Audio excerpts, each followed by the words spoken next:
Welcome to GK Trick India. This is a lesson of geography, and the topic that we are discussing today is called Earth's interior.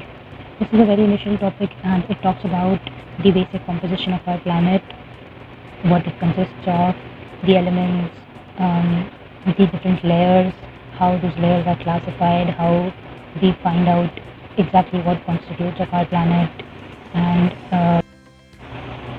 and what are different discontinuities in the structure of our planet. So let's begin. Firstly, we will see the basic indicators like the temperature.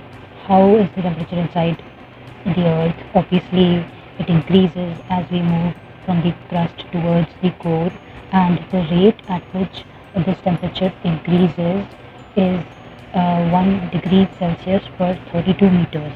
So every 32 meters you drill a hole inside the planet, you will experience a temperature increase of 1 degree Celsius. So you can multiply that with the total distance that the radius of our planet is, and you can find out the exact temperature in the very center of our planet. So please comment below whatever your calculation comes out, and then you can check that on Google whether it verifies or not. The second point is the Earth's interior can be classified based on two properties. The Earth's interior can be classified based on two properties. The first one is chemical properties, and the second basis is mechanical properties. So when we divide the layers on chemical properties, there is we get three things, or based on how you are classifying, you can also call it 5 or 6. So if the first one is crust, you can call it upper crust, lower crust, but it's mostly the same, not very much different. Below that comes the mantle, which has significant differences. So we classify it as upper mantle and lower mantle, and below that we have the core, the innermost layer based on chemical properties, which consists of the outer and the inner core. So the most abundant elements in the crust are silicon and magnesium, and the most abundant also oxygen, and the the mantle has lots of things, but basically it's silicon and magnesium. Sorry, the first one has silicon and aluminum, and the second one has silicon and magnesium.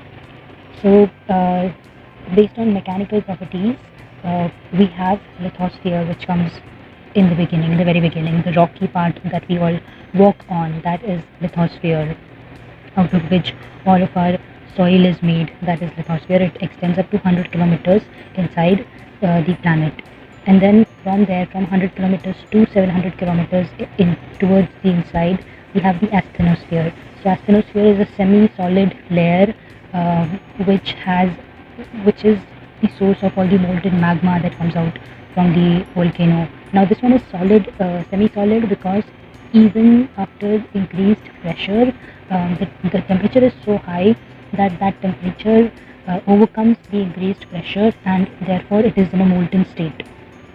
So, and also there are a lot of radioactive elements in it. That's why it is so hot, the asthenosphere.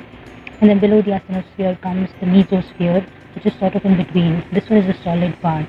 The pressure has increased. There is no real radioactive elements there, so it isn't semi-solid. It's perfectly solid. And then below that comes bathysphere, which roughly consists of both the outer and the inner core. And this is the portion where in the outer core we have a liquid layer, and in the inner core is solid. So this is the mechanical classification. So now let's discuss these basic nuggets of facts, which are important because they can be asked in the exam.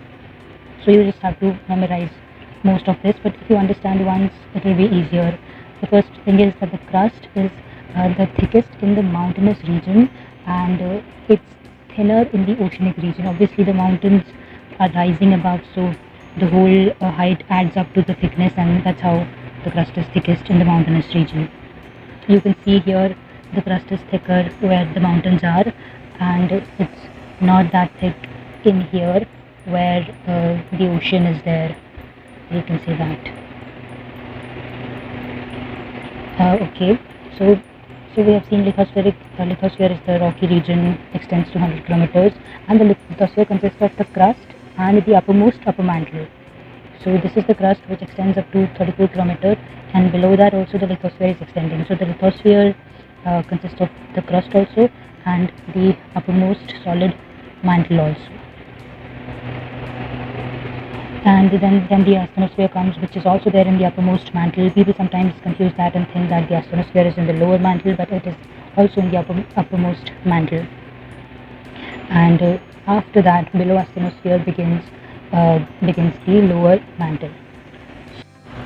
So now coming to the outer core. The outer core is a liquid portion where iron and nickel and all these metals have liquefied because of the whole pressure, and the temperature is very high in this region. And this is the region from where we see mantle plumes coming out when these are very rare instances. And so this is also a question in UPSC mains. So this is an important topic, the outer core liquid, which gives result to mantle plume.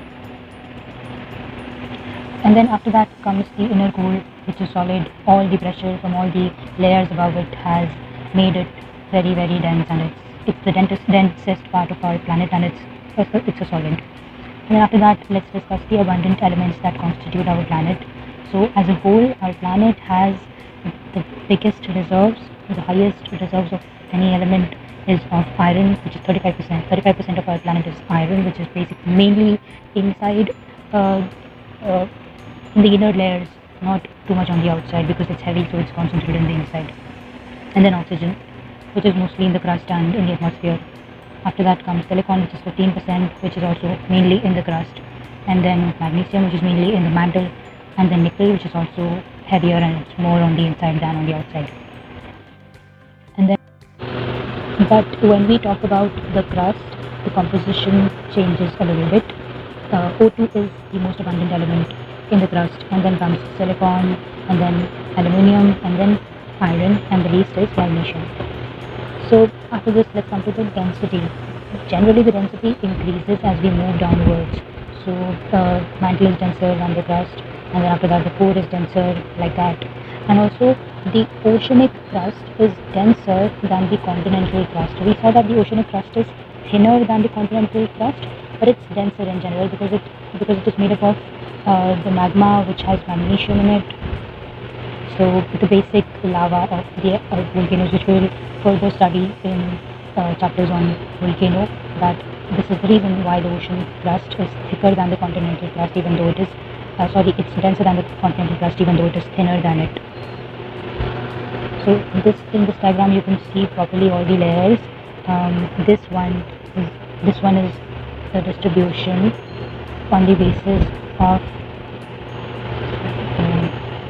yes. So this one is the static, the older distribution, and this one is the new distribution. This one is the distribution based on chemical properties, and this one is the distribution based on the mechanical properties. So this is the thickness of the mantle, this is the outer core, this is the inner core. And you can see the outer core is liquid, inner core is solid, and lithosphere, and then asthenosphere. After that, this one is barysphere, and this one over here is mesosphere. So after that, let's come to the discontinuities, which is the next topic. So all of this study of the planet Earth is not always directly done. So most of the times we depend on indirect sources like the earthquake waves to determine how the structure of the planet is. The behavior of those waves tell us how the things actually are on the inside of the planet. So discontinuities or seismic discontinuities, these are some discontinuous portion inside the structure from where the waves change their behavior. They will change their velocity or their path, so the seismic waves refract. And when we study all this data on seismograph, we find out the exact distance they traveled after which they changed their behavior, their path, or their velocity. So based on that, we have these 5 discontinuities here: Conrad, Moholy-Rissik, Ripetti, Gutenberg, and Lehman. So to get a proper picture, you can see this diagram here. This is the crust, and this is the inner core. This is the outer core. This is lower mantle, upper mantle.